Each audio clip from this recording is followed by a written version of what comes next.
কি রে বান্ধবী, কেমন আছিস? ভালো আছিস? হ্যাঁ, ভালো আছি। তুই কেমন আছিস? হ্যাঁ, আমিও ভালো আছি। আচ্ছা, আমি তোকে বাজারে ওই দিন দেখছিলাম, তুই কি করতেছিলি?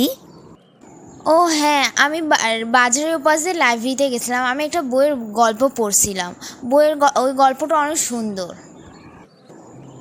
আচ্ছা, গল্পটা পড়লি তো, আমাকেও শোনা।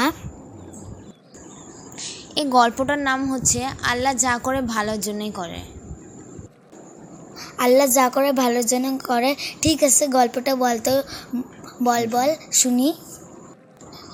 একটা রাজা ছিল, তার একটি গরিব বন্ধু ছিল। গরিব বন্ধুটি সবসময় রাজাকে উপদেশ দিয়ে বলতো, আল্লাহ যা করে ভালোর জন্যই করে। তারপর কি বলতো? একদিন রাজা ও তার গরিব বন্ধু বনে শিকারের জন্য গেল। সেখানে একটি হিংস্র প্রাণী এসে তাদের উপর আক্রমণ করে রাজার একটি আঙ্গুল হারিয়ে ফেলল। তাই নাকি? হিংস্র প্রাণীটা রাজার আঙ্গুল খাই ফেললো? যখন হিংস্র প্রাণীটা আসে রাজার আঙ্গুলটি খেয়ে ফেললো, তখন রাজা অনেক কষ্ট পেল। তার কষ্ট দেখে তার গরিব বন্ধুটি বলল, বিপদে মন খারাপ করতে নয়, আল্লাহ যা করে ভালোর জন্যই করে।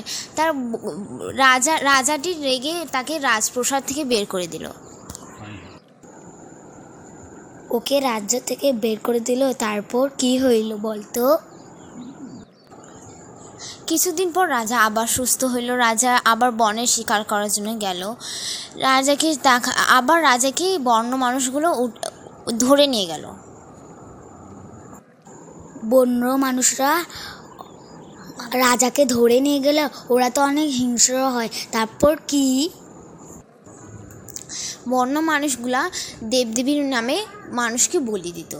তারা রাজাকে বলি দেওয়ার জন্য নিয়ে গিয়েছিল। যখন তারা রাজাকে বলি দেয়, তখনই দেখে রাজার একটি আঙ্গুল নেই। তখন তারা বলে, দেবদেবীর নামে আমরা বলি দিব, কিন্তু মানুষের মধ্যে কোনো খুঁত থাকবে না। তাই নাকি? তারপর বলতো।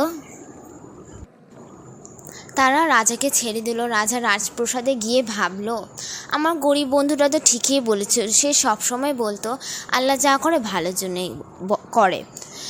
তারপর সে তাদের সৈনিকদের বলল, যাও আমার গরিব বন্ধুকে খুঁজে নিয়ে আসো। সে তার গরিব বন্ধুকে খুঁজে পেয়ে অনেক খুশি। তার গরিব বন্ধুকে বলে, বন্ধু আমায় ক্ষমা করে দিস।